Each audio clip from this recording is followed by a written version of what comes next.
Wabarakatuh. Merdeka. Wah, ini edisi nasionalisme dan patriotisme bersama sahabat saya juga nih yang luar biasa. Udah hampir 8 tahun ya kita berkawan, dan rasa-rasanya baru kali ini kita ngobrol berdua di IG Live. Kita nyampe di IG Live Series volume 26 ya. Kita akan bahas segala sesuatu tentang nasionalisme, patriotisme melalui penyadaran sejarah. Wah, ini berat topiknya, tapi kita akan ngobrol bagaimanapun supaya ini lebih ringan tentunya dengan pakarnya ya, dengan sosok yang luar biasa yang tentunya bisa akan memberikan banyak inspirasi buat kita semua. Saya akan panggil dulu narasumbernya. Ya, karena lagi riuh juga dia sepertinya. Jadi buat teman-teman yang belum kenal atau belum tahu sosok Kang Asep Kambali, saya akan kenalin setelah ini, begitu ya.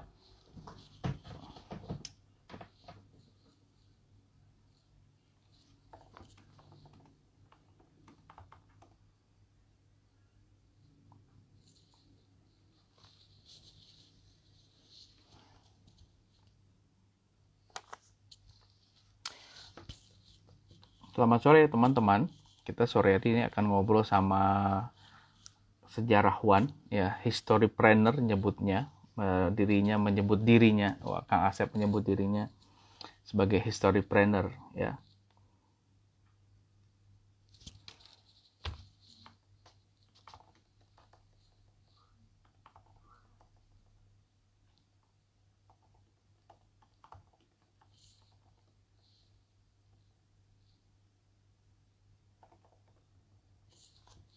Oke, akhirnya ya bersama kita. Oh, lagi riuh sepertinya. Halo bro. Aduh. Assalamualaikum. Salam. Sorry. Luar biasa. Sibuk banget ini. Aduh. Wah, cocok banget kuning-kuning nih. Apa sengaja dibuat sengaja pakai baju kuning? Iya, gue sengajain. Gue ganti baju dulu. Wih, mantap. Ganti baju dulu. Assalamualaikum. Kang Bro, sehat? Waalaikumsalam warahmatullahi wabarakatuh. Ya, alhamdulillah. Hatur nuhun udah sharing waktu untuk ngobrol sore hari ini. Kayaknya kita 8 tahun kenal, baru pertama kali IG live bareng dan ngobrol-ngobrol serius dan akan didengerin sama banyak teman-teman. Nah, Kang Asep ini luar biasa sekali. Saya akan membacakan profilnya sedikit nih. Jadi kalau mau tahu lebih banyak, silakan tinggal googling aja di Wikipedia. Tapi ini kan short aja untuk teman-teman yang dengerin pada sore hari ini, begitu ya. Kita akan diskusi tentang nasionalisme, patriotisme melalui penyadaran sejarah bersama pakarnya, seorang sejarawan dan juga historypreneur. Kalau yang kepo apa itu historypreneur, nanti langsung tanya aja kita. Asep Kambali, SPD MIK, lahir di Cianjur, Jawa Barat, 16 Juli 19. Nah, intinya masih milenial lah. Gak usah disebut umurnya. Masih. Adalah sejarawan Indonesia, aktivis pelestarian sejarah dan budaya, serta pendidik. Nah, ini komunitas yang salah satunya paling senior di Indonesia, Komunitas Historia Indonesia atau KHI. Dan dengan KHI, Kang Asep mengajak kembali anak muda, generasi muda untuk mencintai bangsa dan negaranya melalui pemahaman serta penghargaan terhadap peninggalan sejarah dan budaya Indonesia. Kang Asep juga merupakan pendiri dan presiden dari Paguyuban Asep Dunia yang nanti malam ada pertemuan katanya. Dan Paguyuban Asep Dunia ini adalah satu gerakan sosial dan kebudayaan yang anggotanya terdiri atas puluhan ribu pemilik nama Asep di seluruh dunia. Jadi kita punya presiden di bawah presiden, itu Presiden Asep sedunia. Pokoknya sahabat saya yang satu ini luar biasa, necis, unik, dan tentunya bawel ya. Kalau ngomong nggak pernah bisa di stop, jadi biarin ngomong aja sendiri karena memang hobinya bercerita begitu. Kang Bro, hatur nuhun sudah mau sharing di Golden Hour. Alhamdulillah akhirnya di sela-sela kesibukan mau sharing. Kita ngobrol nih, sebenarnya judulnya lo ngasih ke gue berat banget sih, tapi kita bawa ringan aja lah. Ya kan, kenapa ada nasionalisme patriotisme melalui penyadaran sejarah. Nah, jadi mungkin kasih alasan dulu kali ya ke teman-teman di sini ataupun nanti yang mendengarkan video live ini, karena kalau video live ini fenomenanya akan ramainya setelah nanti dipublish begitu. Nah, kenapa lo kasih judul ini, Bro? Kan ini udah sering diomongin dan kita udah banyak tahu gitu sebenarnya. Ya, di Indonesia itu menurut BPS lahir 10.000 bayi per hari. Itu dari data BPS tahun 2012. Jadi kalau 10.000 bayi per hari, berarti dalam setahun kita punya 10.000 kalau 360 itu berarti dikali aja tuh. Sekitar 3,5 juta ya. Sekitar 3,5 juta bayi berumur 1 sampai 1 tahun. Nah, itu per tahun. Berarti natalitas kita itu tinggi. Ya, natalitas itu sangat tinggi. Dan ketika bayi yang banyak atau anak-anak yang tumbuh banyak lahir di Indonesia ini apakah sudah sejalan atau paralel juga dengan pendidikan, misalnya salah satunya yang utama, karena menjadikan manusia atau memanusiakan manusia itu kan salah satunya dengan pendidikan. Nah, apakah pendidikan ini menjadi concern kita dalam berkehidupan berbangsa dan bernegara? Nah, kalau iya, berarti tugasnya sangat berat. Kenapa? Karena kita menangani bukan lagi ribuan, tetapi jutaan anak yang kalau 10 tahun berarti kita punya 30 juta. 35 juta ya, 35 juta anak yang usia yang ya 1 sampai 10 tahun gitu usianya. Nah, ini kan sesuatu yang menurut gue sangat ngeri. Nah, berkenaan dengan bangsa dan negara, karena kita Bhinneka Tunggal Ika, nah gue selalu melihatnya ini di satu sisi sebagai potensi, di sisi lain sebagai ancaman, sebagai sesuatu yang memang mesti kita persiapkan. Karena menghadapi tatanan global dalam kehidupan berbangsa dan bernegara, dalam kaitannya juga dengan Sustainable Development Goals itu, mestinya nggak mungkin tercapai tanpa adanya pendidikan. Nah, pendidikan yang seperti apa? Nah, salah satu yang menurut gue sangat dominan diperlukan ya adalah pendidikan yang membangun jiwa, ya, yang membangun jiwa. Jiwa apa? Jiwa kebangsaan. Jiwa apa? Jiwa nasionalisme dan patriotisme. Nah, artinya apa? Bahwa apakah mungkin ketika bayi baru lahir ini langsung punya kesadaran berbangsa dan bernegara? Nggak mungkin. Tanpa adanya lingkungan keluarga, lingkungan masyarakat, lingkungan bangsa dan negara, bahkan juga pendidikan yang mengajarkan itu. Nah, kenapa? Karena Indonesia ini mesti dirawat. Indonesia itu kalau ibarat pelangi, kan pelangi itu indah karena dia beraneka warna. Nah, kenapa kita disebut Indonesia? Karena kita Bhinneka Tunggal Ika. Jadi kalau mau indah ya Indonesia mesti mengamankan, mesti menjaga kebinekaan itu. Jadi, nah, kebinekaan ini akan dijaga kalau kita punya kesadaran budaya, punya cultural consciousness sama historical consciousness. Nah, kesadaran ini yang maha penting. Kenapa? Karena kembali ke fitrah manusia, bro. Jadi kalau ada manusia, ada nggak sih di dunia ini manusia tanpa ingatan masa lalu? Nggak ada. Manusia yang normal itu punya masa lalu. Nah, manusia yang nggak normal, dia nggak punya masa lalu, yaitu manusia yang amnesia alias orang gila. Nah, kalau manusia yang amnesia atau orang gila ini kan dia jangankan ngomong visi ke depan, saat itu aja dia tidak bisa membedakan. Jadi ketika misalnya tiba-tiba seorang Taufan Akbari kebentur amit-amit ya kepalanya gitu, atau nggak usah itu deh terlalu kasar, gue kasih minum aja Pan, gue kasih minum lu obat untuk menghilangkan ingatan masa lalu, ya habis ini. Atau mungkin gue punya ilmu yang bisa mempengaruhi seseorang dari jarak jauh, kemudian seseorang itu hilang ingatan masa lalu, bikin lupa. Yang terjadi, orang ini nggak akan pergi kemana-mana. Orang ini Taufan Akbari ini mungkin tidak akan mengakhiri diskusi, diajak ngomong sama gue pun nggak akan nyambung. Kenapa? Karena Taufan Akbari sudah hilang memorinya. Gelar PhD yang disandang dan apapun itu, istri, ya, keluarga, semua nggak akan lagi ingat, sehingga bahkan konsep berdiri pun nggak akan mampu, konsep bicara pun nggak akan mengerti, ya, merespon ucapan orang lain pun nggak akan ngerti. Kenapa? Karena dia seperti bayi baru lahir.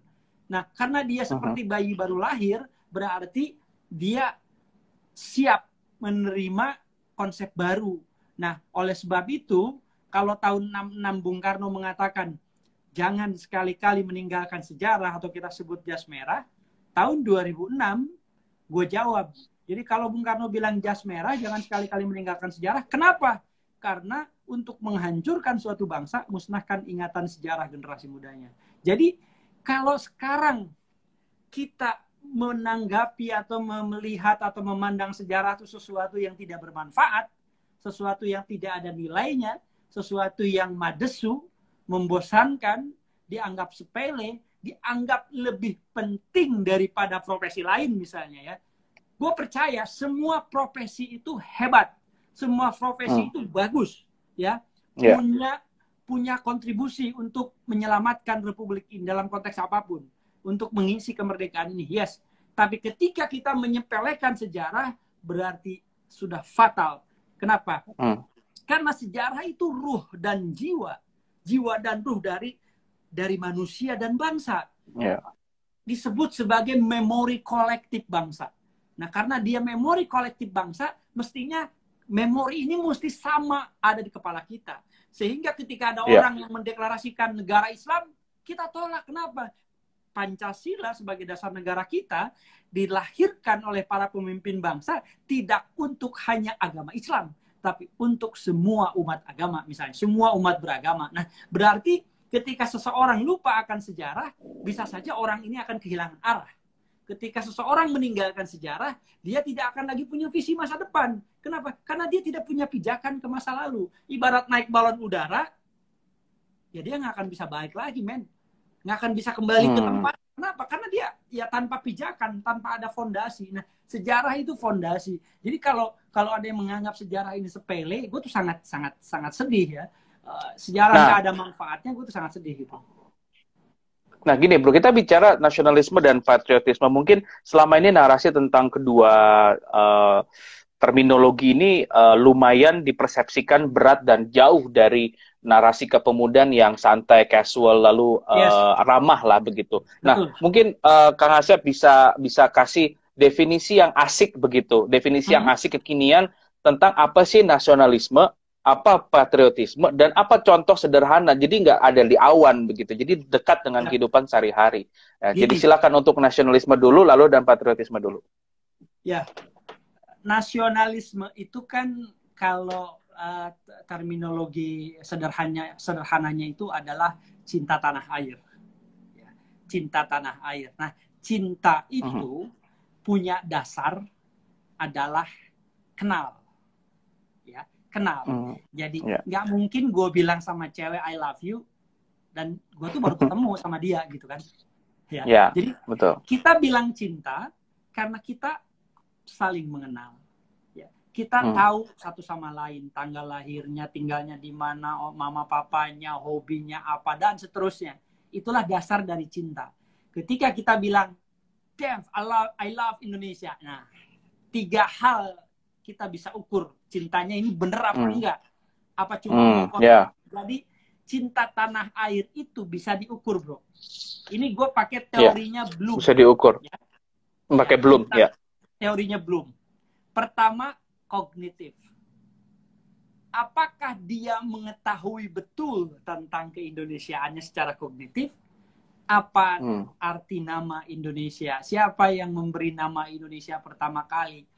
Kemudian siapa pendiri Republik ini? Apa cita-citanya Republik bangsa ini? Kemudian kapan didirikan? Berapa pulau? Berapa suku bangsa? Terus kognitif. Pengetahuan tentang Indonesia ini dia paham nggak? Bayangkan, Pan, kalau ada seorang anak dia tidak punya kemampuan kognitif di kepalanya tentang Indonesia. Kemudian dia terdampar di sebuah pulau seperti yang di Sulawesi penjaga ikan apa tuh? Yang kemudian dia terdampar ke arah Jepang atau kemana begitu, kemudian diselamatkan oleh kapal Cina atau mana gitu, itu kapal Jepang gue lupa. Kemudian anak ini ditanya, kamu orang mana? Gue orang Indonesia. Saya orang Indonesia.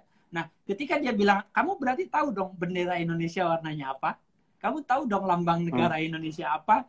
Dasar negara ini. Terus kognitif ini menjadi acuan. Sekarang gini Pan, tiba-tiba diberitahukan kepada pengunjung telah ditemukan sebuah handphone Max Pro iPhone. Wah, ada handphone hilang nih, gue mau akui punya gue.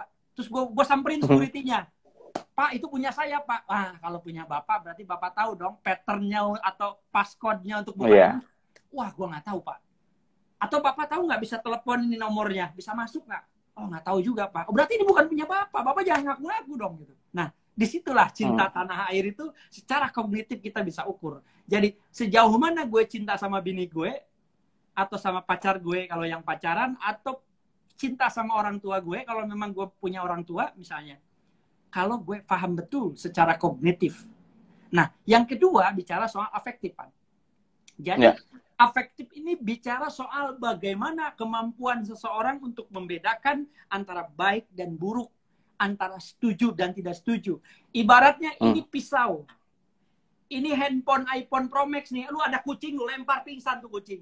Tapi kan iPhone Pro Max bukan untuk melempar kucing, ini pisau. Ini buat motong bawang bisa, buat nusuk orang juga bisa. Nah, afektif ini supaya orang bisa membedakan mana yang baik dan mana yang buruk. Mana yang enggak dan tidak, mana setuju atau tidak. Klaim budaya oleh negara lain, batik diklaim Cina, misalnya baru-baru ini lewat media. Mesti difahami. Nah, kognitif, ini yang sering kita lupakan, sehingga ketika ada klaim budaya, tiba-tiba kita marah, tapi kita juga nggak paham apa yang kita mau demokan. Misalnya gini, apa yang diklaim oleh Cina, duduk persoalannya mesti kita ketahui. Ternyata wartawannya nggak paham soal batik.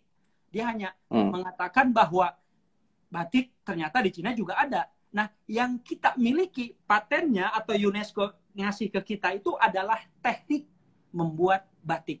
Jadi teknik dan proses membuat batik itu sudah menjadi hak paten kita. Bukan polanya. Jadi kalau tiba-tiba ada mega mendung di luar negeri, ya nggak apa-apa, biarin. Gitu. Karena tekniknya hanya milik kita. Ibarat gini, Pan. Tiba-tiba ada rujak cingur. Lu tahu rujak cingur? Tahu, semua orang tahu. Lu makan enak-enak. Lu bisa bikin nggak? Nggak bisa. Ini teknik, ini proses. Nah, ini yang sulit. Jadi, Candi Borobudur dibikin sangat megah oleh siapa? Dinasti Sailendra. Tapi lu tahu nggak? Kalau Candi Borobudur ini punya sistem batu kunci yang saling mengikat sehingga dia tidak mudah goyah. Nah, teknologi ini yang nggak sampai ke anak muda, Van. Nah, jadi saya cerita gini, Bandung Bondowoso bangun Candi Prambanan untuk Loro Jonggrang dalam waktu semalam. Anak muda zaman sekarang, gua nggak mampu. Itu pakai ilmu kanuragan, itu pakai ilmu mistik dan lain sebagainya gitu. Tapi nggak disampaikan bahwa segala sesuatu itu mesti rasional, mesti logik, seperti yang diajarkan oleh Tan Malaka misalnya.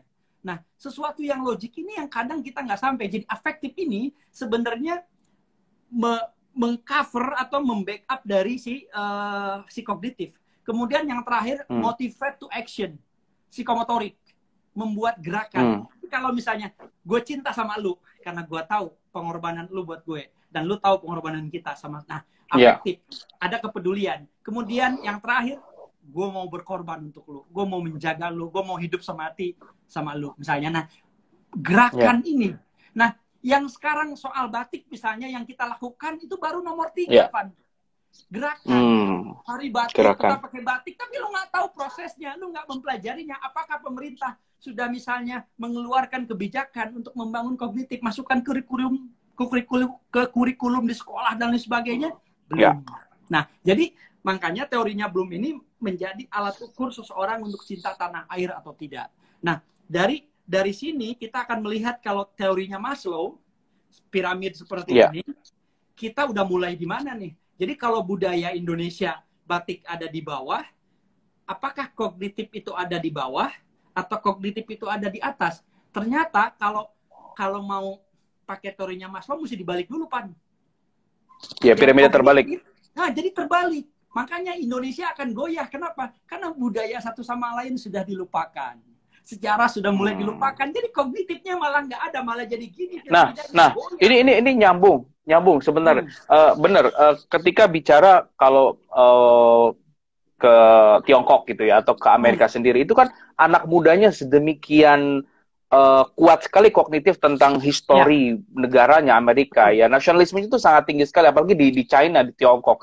Nah, apa berarti ada yang perlu ditinjau kembali dari sisi pendidikan ya tadi terkait dengan kognitif berarti ya tentang sejarah itu sendiri atau mungkin Of apa course. pelajaran sejarah apa perlu dijadikan mata kuliah wajib di setiap kampus apa gimana karena ini bisa juga jadi bahan bikin kebijakan karena kita bicara identitas begitu ya dan sehingga di sini gue langsung tanya aja nanti bisa sekalian dijelaskan Kang Asep apa Ya. cara mempertahankan narasi sejarah agar gaungnya bisa terus besar dan anak muda dan sejarah ini bisa terus terhubung begitu di antara gangguan-gangguan informasi dan distraksi saat ini. Silakan Mas Bro, dijawab serenceng aja langsung panjang. Oke, ini karena waktu terbatas sementara banyak hal yang memang secara sistematis mesti dijelaskan ya, secara terstruktur dari mulai yang ideal sampai ke yang realistik. Nah, kalau bicara soal Amerika, Inggris, Australia, negara-negara besar, negara-negara maju, yang kemudian juga Cina ya, mereka punya kurikulum pendidikan yang menurut gue sangat baik ya. Finlandia yang pasti nomor 1 ya. Tetapi dalam konteks pendidikan sejarah, ya mereka sangat menghargai itu, Van. Gitu. Jadi misalnya gini, kalau di Amerika mau jadi gubernur, mau jadi anggota dewan atau senator, bahkan mau jadi PNS, ya, mau jadi PNS, dan juga mau jadi warga negara Amerika. Jadi kalau gue ini mau jadi warga negara Amerika, mau jadi permanent resident, ya, mau menetap di Amerika lah begitu. Itu ada tes sejarahnya, Pak. Jadi di Amerika itu, kenapa? Karena sejarah ini menjadi vision, menjadi visi sebuah bangsa. Sehingga seseorang akan memiliki cita-cita yang sama kalau dia memiliki pemahaman memori yang sama. Bayangkan, Pak, tiba-tiba, kamu siapa? Sama bini kita. Lu siapa? Lu, udah lupa ya? Ini kan istri kamu. Ini kan saya istri kamu. Lah, masa? Kamu udah lupa ya dulu kita pernah hijab kabul? Oh iya ya. Dulu. Nah, visi itu kan kalau kita tahu tonggak-tonggak sejarah hidup kita, milestone hidup kita itu di mana? Nah, hijab kabul adalah milestone kita dalam berumah tangga. Kalau ini sampai lupa, kita di jalan mungkin akan terseok-seok, akan kehilangan arah. Nah, di Amerika mau jadi gubernur, mau jadi anggota dewan, mau jadi senator, mau jadi PNS, itu ada tes sejarahnya. Di kita, ya sorry, sejarah ini dilupakan, sejarah ini nggak dihargai. Ya bahkan ketika kita bicara mahasiswa kita belajar ke China, ke Tiongkok, kan mereka harus lulus to China Studies, ya American Studies. Jadi walaupun mahasiswa internasional juga harus ya. Kita gimana? Kalau gue pribadi sih kayaknya hampir jarang ya, kayaknya ada Indonesian Studies gitu. Sekarang gini, kita mau mengutuk kegelapan apa mau nyalain lilin? Gue nyalain lilin di KHI. Kalau gue mengutuk pemerintah, mau mengutuk siapapun kan nggak akan bisa, Pan, gitu. Makanya gue... Apa narasi utama KHI dan apa yang lo terus perjuangkan lewat KHI? Dan lo seberapa optimis, bro, lewat KHI ini, bro? Gini, Pan. Tadi, kalau gue bilang optimis, lihat sehari 10.000 bayi berat, Pan, untuk gue nyadarin cinta tanah air, Pan, sendirian.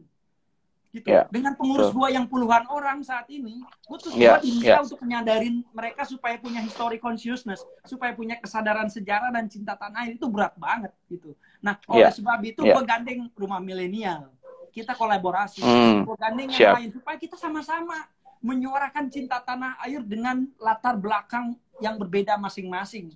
Kenapa? Karena gue percaya bahwa cinta itu punya dasar. Dasar ini mesti dipahami. Tetapi sejarah mestinya menjadi narasi utama dalam menggerakkan sebuah bangsa.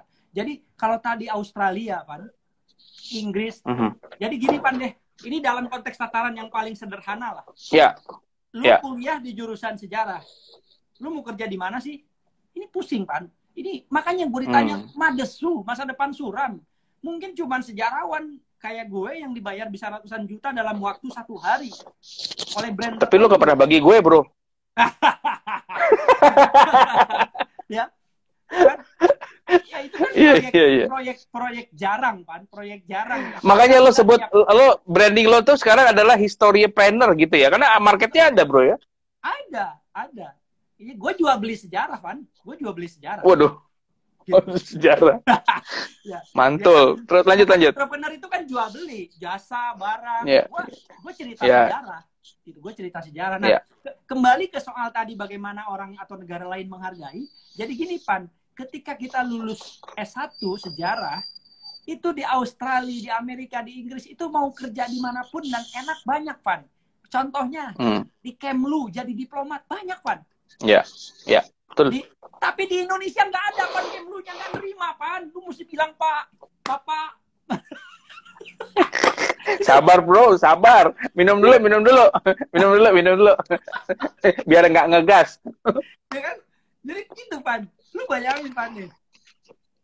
Di setnegnya Amerika, Australia, Singapura, Inggris, ya, dalam konteks menentukan sebuah kebijakan baik ke dalam maupun keluar dalam konteks diplomasi secara politik atau secara budaya, sejarawan itu diperlukan, Pan. Tapi kita nggak memerlukan itu. Makanya sorry to say ya, seorang wamen berpidato menggunakan latar belakang sejarah, wakil menteri nih. Terus sejarahnya berantakan. Ini siapa yang bikin sih? Siapa yang nyusun? Gitu. Karena beliau nggak mungkin bikin sendiri. Pasti dibikinin gitu. Betul. Nah, si bapaknya juga karena nggak tahu sejarah, dia nggak bisa ngoreksi kan? Karena udah dibikinin, dia juga nggak tahu sejarah. Jadi ya dia kayak sorry ya, presiden kita Bung Karno lahir di mana? Blitar katanya. Karena yang bikin narasi pidatonya beliau gitu. Akhirnya beliau juga, oh iya ya, ternyata Surabaya lahirnya gitu.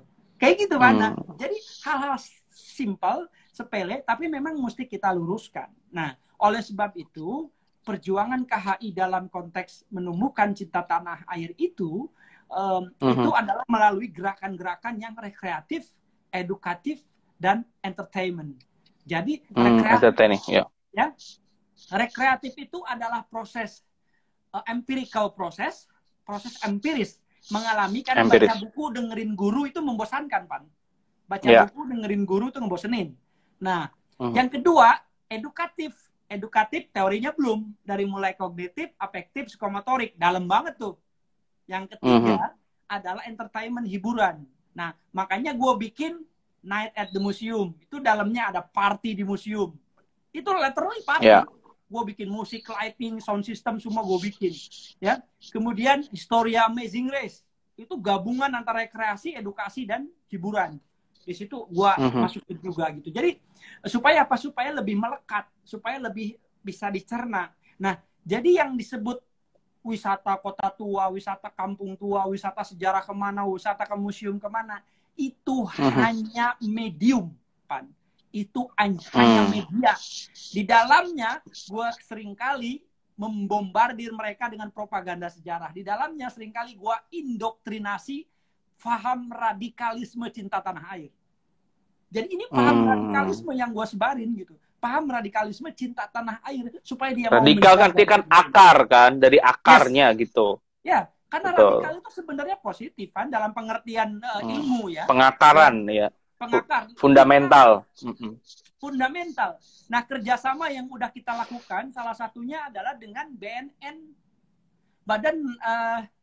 Badan Nasional Penanganan Terorisme, BNPT.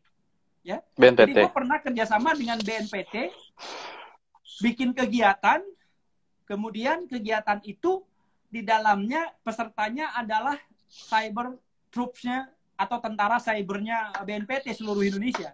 Nah, itu gua ngasih materi dan tim yang lain memberikan materi lain, itu berkenaan dengan bagaimana menjadi seorang tentara cyber yang berlandaskan kepada pemahaman yang kuat terhadap cintanya mereka terhadap tanah air misalnya. Nah, hal-hal demikian itu, Van, yang sering kita jual sekarang. Jadi kita melayani kementerian, ada Kementerian Pertahanan, Kementerian Keuangan, Kementerian Pendidikan dan Kebudayaan, dan banyak. Tetapi memang masih parsial, ya, belum sistematis. Terakhir gue diundang ke KSP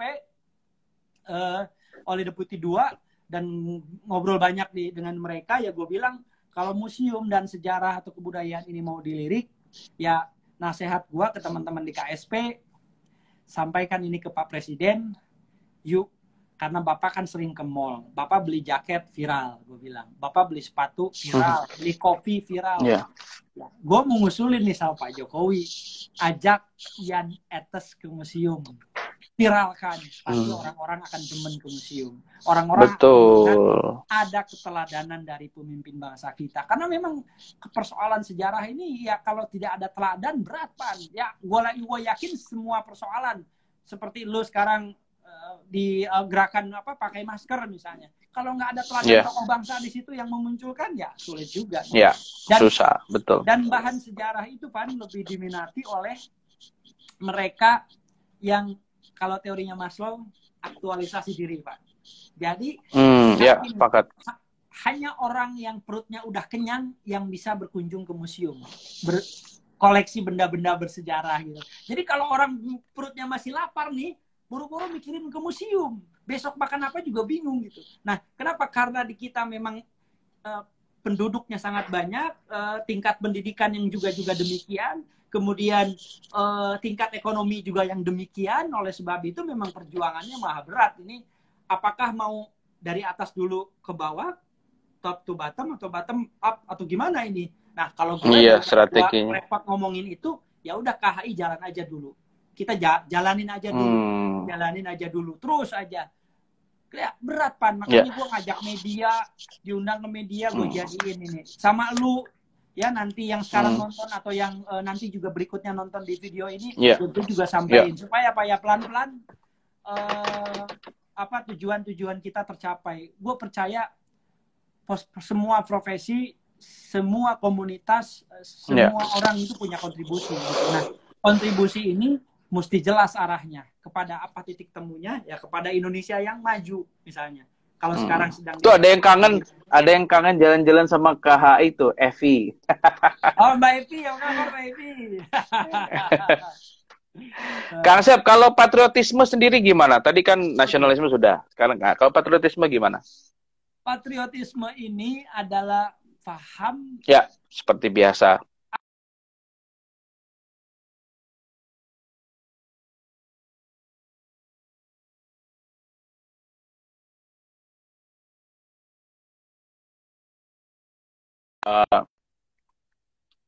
Kang Asep.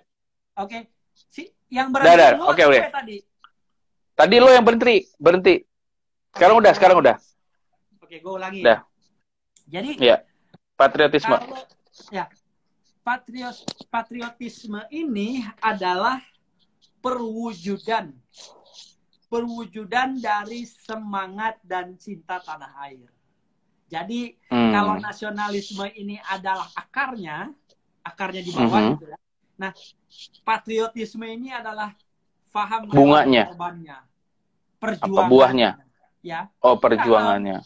Paham dari perjuangannya. Jadi misalnya gini, kalau gue bilang kamu cinta sama aku, kamu mau dong melakukan sesuatu untuk aku. Nah, ya usahanya berarti kan untuk mewujudkan itu ya. Untuk mewujudkan itu. Jadi ketika kita bilang cinta Indonesia, yuk kita mesti mau dong beli produk Indonesia. Kita mesti mau dong tidak buang sampah sembarangan gitu ya. Nah, berarti dalam konteks sekarang kan konteks anak muda sekarang, teknologi, ada TikTok dan segala macam, campaign digital, kita lagi online learning. Bentuk patriotisme yang paling sederhana sampai yang paling rumit apa contohnya? Yang mungkin bisa jadi inspirasi teman-teman yang nanti ngedengerin, entah jadi komunitas ataupun korporat atau individu gitu, Kang Asep. Yes, betul. Jadi contoh paham nasionalisme dan patriotisme yang konkret di kalangan kita itu adalah pertama, kita paham kita ini siapa, kemudian kita ini berada di mana, kita ini sedang apa. Nah, ketika kita paham itu, atau gini deh, kembalikan, kita ini siapa, diciptakan untuk apa.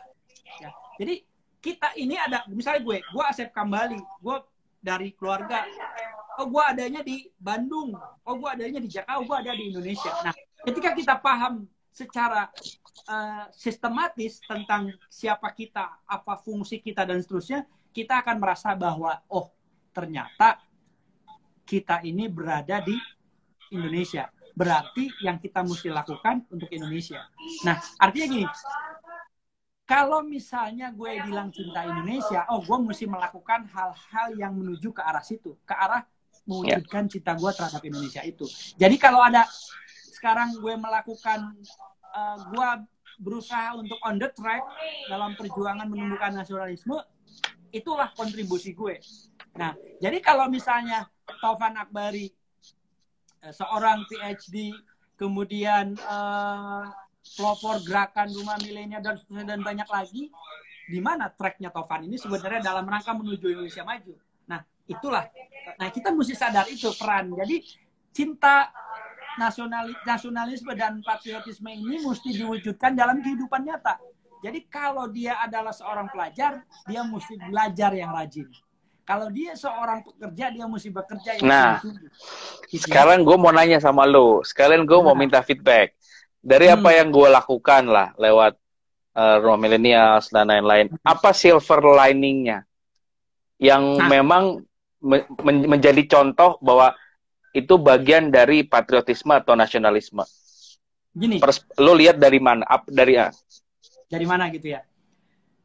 Jadi kalau lihat Taufan Akbari dengan Rumah Millennials, dan banyak gerakan lain termasuk dengan kegiatannya di LSPR misalnya ya.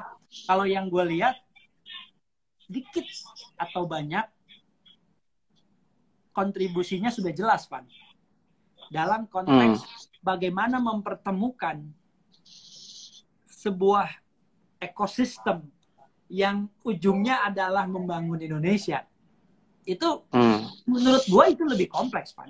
Menurut gue itu lebih kompleks. Kalau gue menciptakan ekosistem yang secara spesifik di bidang sejarah, ya, di bidang pendidikan, di bidang kebudayaan, dan di bidang pariwisata, ada 4, ya, pariwisata, pendidikan, kebudayaan, sejarah. Ini menjadi fokus KHI. Tapi lu fokusnya semua nih. Jadi objeknya adalah misalnya milenial. Nah, jadi sudah kelihatan sebenarnya, Van. Tinggal nanti akar atau ruhnya ini mesti diinternalisasi. Nah, bisa saja nanti misalnya salah satu materinya adalah nasionalisme dan patriotisme. Karena gue sering misalnya diundang oleh banyak korporat. Kang, ngisi di kantor gue nih ada 80 orang, satu departemen. Oke, apa materinya? Cinta tanah air. That's it, itu doang. Yang penting karyawan gue cinta tanah air. Gue suruh ngomong itu doang, Pan, gitu. Nah, jadi sekarang itu sudah ada namanya materi training dan motivasi, itu nasionalisme dan patriotisme materinya, Pan. Bagus. Lu udah dapat situ. Gitu. Nah, ini udah apa namanya, udah diimplementasikan ke beberapa kantor, Bank Mandiri misalnya kalau gue boleh sebut ya, dan banyak lah untuk beberapa departemen gitu. Nah, untuk training gitu. Jadi maksud gue yang lu lakuin itu udah oke, udah on the track. Tinggal nanti dibikin lebih spesifik lagi, ya. Dibikin lebih spesifik dan targetnya lebih bisa dicapai. Kalau sekarang kan lebih banyak ayo dulu, buka dulu, gambarin ya. Kita betul. Petain. Jadi kalau ibarat lagi menjahit, gue tuh lagi proses memola, bro, menjahit. Ya. Nanti pola. Gambarnya akan membuat pola. Jadi kalau gue memposisikan diri, kita ini tukang jahit gitu. Ya.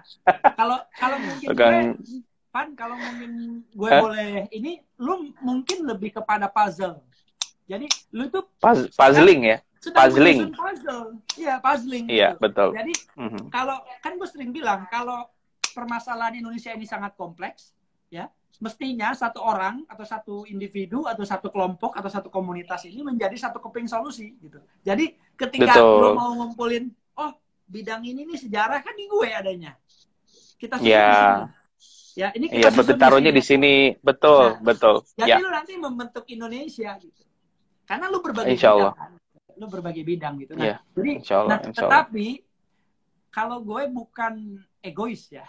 Kalau bukan egois, kalau gue gini ngelihatnya. Mungkin orang bilang, si Asep ini kayaknya bagian bidangnya dia aja yang ngerasa paling bener atau yang merasa paling penting gitu. Gue nggak ngomong gitu.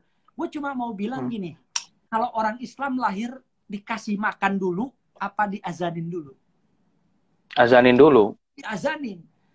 Wage Rudolf Supratman itu bukan orang Islam, tapi dia menciptakan lagu strukturnya enak nih. Bangunlah jiwanya, baru kemudian bangunlah. Bangun. Nah, membangun jiwa ini bukan dengan makanan, bukan dengan bangun rumah, bukan dengan bangun gedung, bangun jalan dan seterusnya, tapi pendidikan. Kan itu jelas. Betul, betul. Nah, betul, infrastruktur itu juga penting untuk mendukung pendidikan, mendukung ekonomi dan semuanya, tapi mesti paralel. Makanya mungkin dua hal, fisik dan non fisik ini mesti sejalan gitu. Mesti barengan, mesti nggak boleh dilupain. Makanya Van, ada satu cerita di Papua. Di Papua yang menurut gua ini mesti diketahui. Di Papua itu di beberapa daerah itu rawan Pan dengan pemberontak, dengan OPM. Ya. Tapi ada satu kasus di mana kalau misalnya lu tanya, anak-anak sekolah bisa nyantai nggak? Santai banget. Guru-guru tenang nggak? Walaupun kalian dari daerah, tenang banget kok. Kenapa? Karena pemberontak tidak akan menghentikan pembelajaran. Karena mereka itu tidak akan menghentikan sekolah. Kenapa? Karena mereka sadar bahwa sekolah itu penting bagi mereka di masa depan. Coba Pan, itu tetap buat anak-anaknya. Buat anak-anaknya gitu. Nah, maksud gue, pendidikan ini penting. Jangan sampai kemudian, apalagi sejarah ya. Karena sejarah ini adalah jiwa yang gue bilang tadi. Jadi fondasi. Nah, jadi, ya, gimana? Ya, gue setuju begitu. Nah, ini mungkin nanti akan nyambung juga, tapi ada satu pertanyaan yang gue juga pengen dapat insight dari lo sebagai seorang sejarawan, bro. Ini gue hampir tanya pertanyaan yang sama ini ke setiap narasumber. Pertanyaannya begini, kita nih ibarat berkelana ya, berjelajah atau melakukan satu trip kan, tentunya ada gambaran yang atau tujuan yang mau kita capai gitu. Misalkan Amerika punya American Dreams, India juga punya, Tiongkok punya China Dreams. Ada satu imajinasi besar yang memang menjadi visi. Jadi semua tuh lihatnya ke situ dan kita ke situ gitu. Nah, Indonesia ini kalau menurut gua pribadi belum ada narasi yang kuat seperti itu begitu. Oke, Indonesia Emas 2045 itu narasi tunggal, somehow tuh masih ada gap ke anak-anak muda begitu menurut gua. Dan misal kita bicara Wonderful Indonesia atau Pesona Indonesia itu kan dari perspektif pariwisata aja gitu. Nah, sekarang gue mau minta pandangan lu gitu. Kalau melihat lu mengimajinasikan Indonesia itu idealnya seperti apa sih, bro? Jadi kita tuh punya satu visualize dream yang memang bisa kelihatan bareng-bareng dan kita menuju ke sana rame-rame. Apa yang bisa dinarasikan dari Indonesia? Jadi kalau kita berimajinasi, cerita apa yang coba lo mau ceritakan ke dunia, terutama ke generasi muda, jadi mereka punya pegangan dan mereka bangga tentang itu. Apa menurut lo? Kembali kalau gue bidang sejarah, kalau gue ngelihatnya gini, Pan. Visi itu adalah sesuatu yang ada di depan. Nah, misi itu adalah upaya untuk mencapai visi.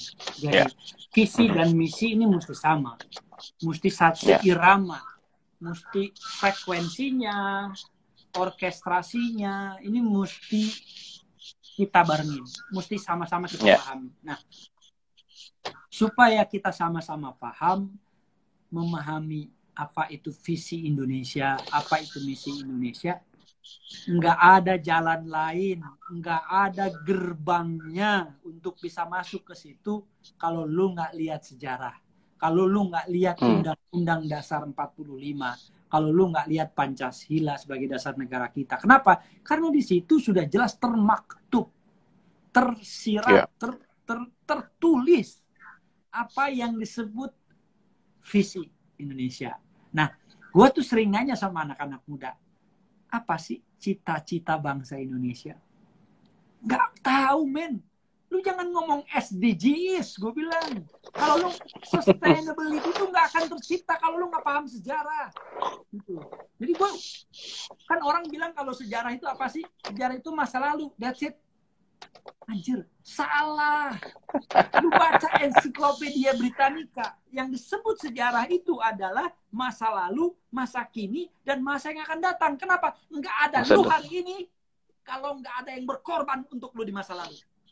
Nggak akan ada anak cucu kita di masa depan, nggak akan ada kemajuan Indonesia di masa depan kalau kita nggak berjuang hari ini. Hari ini hasil perjuangan masa lalu. masa depan hasil perjuangan hari ini. Jadi kalau lo berhenti mengatakan perjuangan selesai karena kita sudah merdeka, salah. Nah, jadi lu sebagai seorang sejarawan tuh mau melihat Indonesia tuh, let's say di usia kita yang 100 tahun nanti, maunya seperti apa gitu dari perspektif sejarawan? Yes.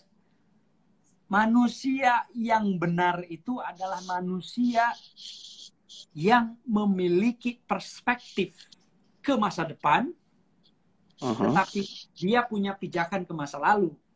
Kenapa? Karena fondasi sudah ditanamkan. Ini kalau lo mau bangun rumah lantai 10 nggak bisa. Fondasinya ini untuk lantai 5. Nah, ini yang mesti dipahami. Kalau mau dibikin lantai 10, fondasi ini mesti dibenerin dulu. Nggak ada yang salah kok. Gua aja yang menciptakan ADART-nya Paguyuban Asep Dunia.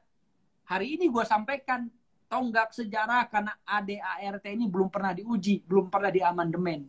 Tugas kalian lah sekarang memperbaiki. Gue bilang. Nah, sama konstitusi kita sudah diamandemen, sudah sesuai dengan harapan.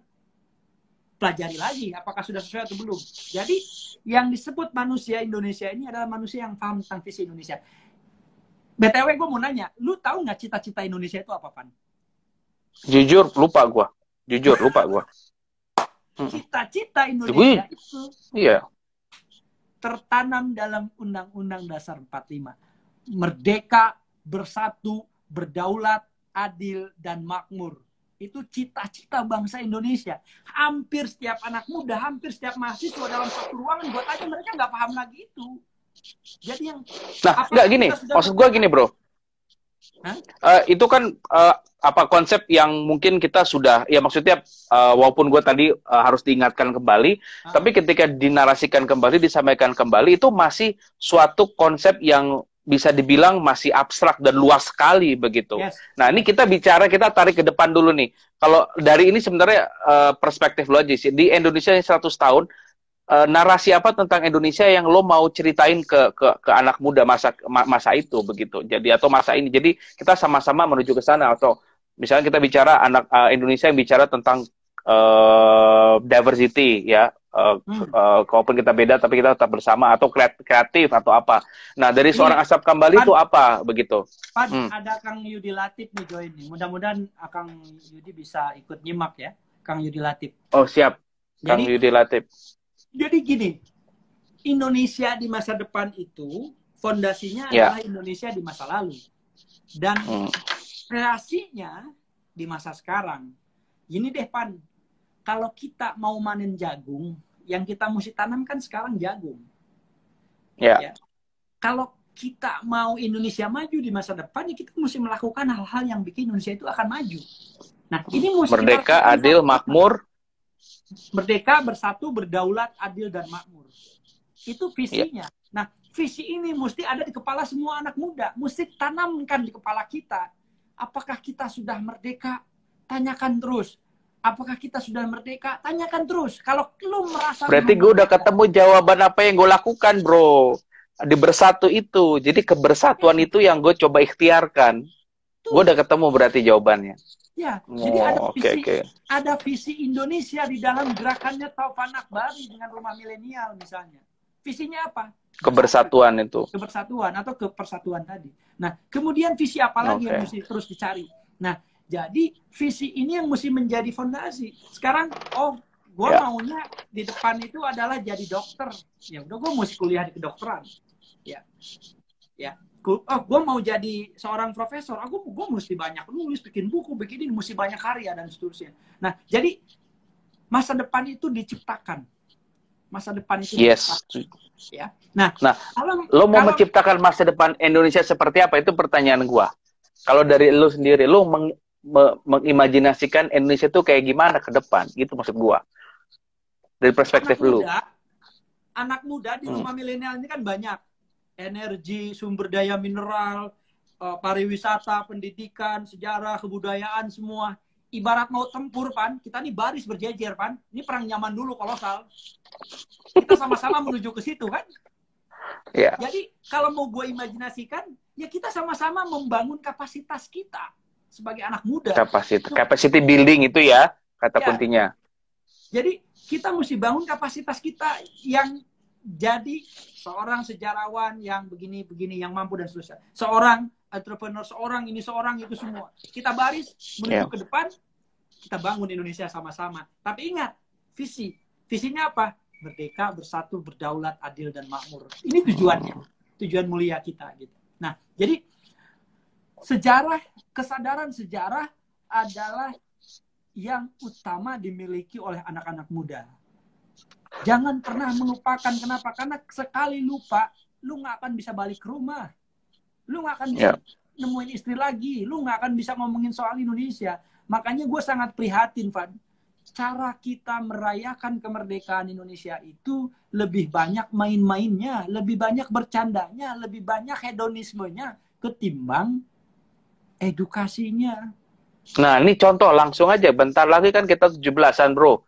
Yes. Lu punya saran ini pas banget karena tinggal 8 menit lagi. Saran terbaik apa buat teman-teman yang saat ini ada di industri kreatifnya TV, ada di di divisi kreatifnya, content creatornya, public figure siapa segala macam. Saran terbaik lo apa untuk program 17 Agustus yang baik dan benar dan sesuai proporsi? Oke. Langsung aja, apa aja, bro? Gini. Kalau anak muda, kalau Indonesia ingin maju di masa depan, anak mudanya mesti punya kapasitas, mesti punya visi misi yang sama, dan mesti jalan seirama. Ya, mesti jalan seirama. Punya kapasitas, mesti punya visi misi yang sama, dan mesti jalan seirama menuju ke Indonesia maju. Nah, sekarang momentumnya tepat, 75 tahun kemerdekaan Indonesia. Apakah kita merayakannya itu hanya dengan diam saja, atau hanya dengan hura-hura saja? Atau ada nggak upaya retrospektif? Ada nggak upaya mempelajari sejarah? Ada nggak upaya untuk mengenali perjuangan para pendahulu kita? Sekarang gini, Van, kita akan makin cinta sama orang tua kita kalau kita paham perjuangan orang tua kita. Yang melahirkan betul. Kita, ngebesarin kita, nyebokin kita, mandiin kita, jual sepeda, jual motor, jual rumah, jual mobil, jual tanah, hanya untuk menyekolahkan kita, membesarkan kita hingga menjadi sekarang. Makin tahu perjuangan orang tua kita, makin sayanglah kita sama orang tua. The founding father, the founding mother kita. Sekarang, bagaimana kita mau cinta tanah air kalau kita nggak tahu perjuangan para pahlawan kita? Kalau kita nggak kenal sama para pahlawan, ditanya Cilikriwut itu nama apa? Nama kue, nama bunga. Daan Mogot itu diambil dari nama apa? Dan seterusnya. Ada uang 10.000 dibilang, mohon maaf, itu mirip binatang misalnya. Ya kan? Lu pernah dengar nggak di Instagram, uang 10.000 yang gua mati-matian dulu, Van? 2016, gue diminta oleh Bank Indonesia untuk menjadi tim, ya, kurator, ahli narasumber untuk memilih dan memilah pahlawan yang ada di uang. Terus habis itu ada yang nyinyirin, gue protes dong. Ini sejarah itu alat pemersatu bangsa. Kita mesti kenal satu sama lain karena ada sejarah. Sekarang orang Papua merasa dipaksa mempelajari sejarah Jawa. Mereka, orang Papua itu mesti tahu Cut Nyadin, Sudirman, Pangeran Diponegoro. Apakah orang Jawa, apakah Topan Akbari belajar tentang sejarah Papua? Enggak, Pak. Ini fakta. Jadi, pahlawan itu adalah album kenangannya Indonesia, dan itu yang akan memersatukan Republik ini. Jadi, kalau mau Republik ini di masa depan ini jalan, yang mesti kita lakukan adalah belajar sejarah, belajar sejarah. Ayo, ketahui terus. Supaya apa? Semakin tahu perjuangan pahlawan kita, semakin cinta kita lah sama tanah air ini. Makanya kalau kemerdekaan jangan diisi dengan panjat pinang, balap karung, makan kerupuk. Itu panjat. Nah itu apa, bro? Jadi harus bikin apa aja? Ayo, tinggal 5 menit lagi nih. Harus bikin apa aja jadinya? Lomba mirip pahlawan, Pan. Lomba mirip pahlawan. Oke, lomba mirip pahlawan. Lomba baca teks proklamasi. Lagu-lagu perjuangan. Kahut sejarah.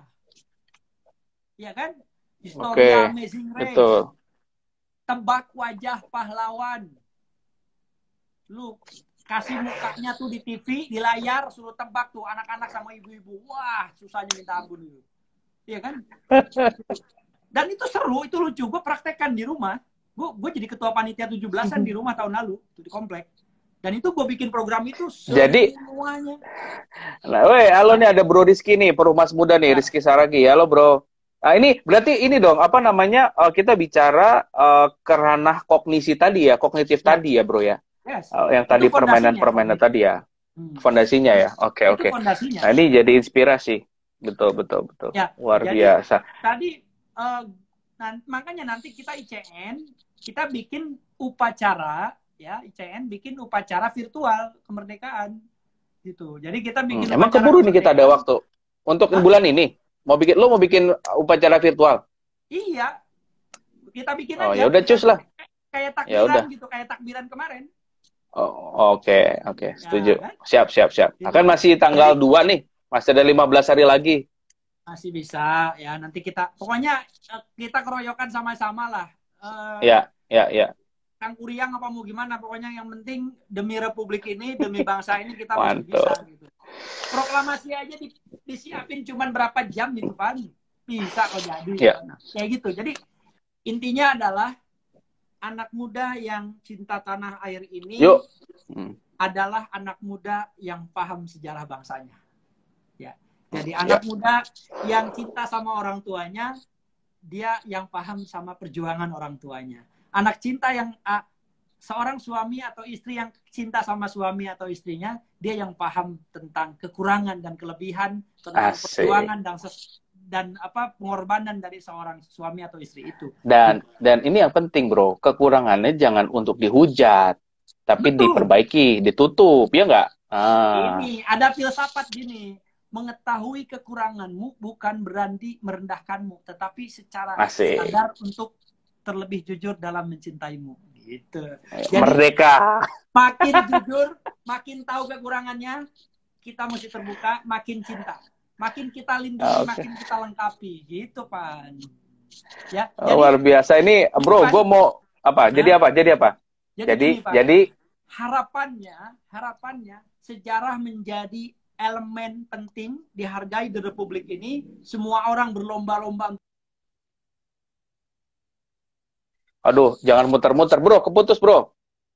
Ini langsung aja yang statement lo tadi, ini jadiin aja langsung golden message, pesan penutup dan pesan pamungkas dari Golden Hour adanya golden message, Bro. Silakan 2 menit. Golden message lo apa untuk topik kita hari ini? Yap. Jadi sekali lagi, anak muda yang cinta tanah air ini mesti punya fondasi. Fondasinya adalah sejarah. Gua bermimpi suatu saat nanti di masa depan sejarah ini menjadi domain yang renyah, yang digandrungi anak-anak muda, karena dia akan menjadi fondasi. Nah, karena dia fondasi, berarti sejarah mesti dijadikan lifestyle supaya belajarnya nggak kaku, belajarnya jadi seru, ya. Dan kalau perlu, harapannya harus bahwa sejarah itu kemudian menjadi domain penting di Republik ini. Sejarah menjadi alat untuk masuk ke dalam misalnya perguruan tinggi, untuk masuk ke militer, untuk masuk kemanapun. Kenapa? Karena itu fondasi gitu. Sehingga nanti banyak para sejarawan yang habis lulus, ya dia nggak bingung lagi, dia sudah banyak tempat gitu untuk bisa mengaktualisasikan apa yang dia inginkan. Gua bermimpi sejarah. Untuk anak muda, pesan lo untuk anak muda Indonesia juga tentunya. 1 menit, Bro. Ya, anak muda tentunya mesti paham sejarah supaya dia punya pijakan, ya. Jadi kalau saja anak-anak muda di Indonesia semuanya paham sejarah, berarti anak muda ini sudah siap memandang masa depan. Karena sejarah itu seperti obor. Sejarah adalah penerang bagi masa depan gitu. Jadi sebagai center. Dan harus terus nyala.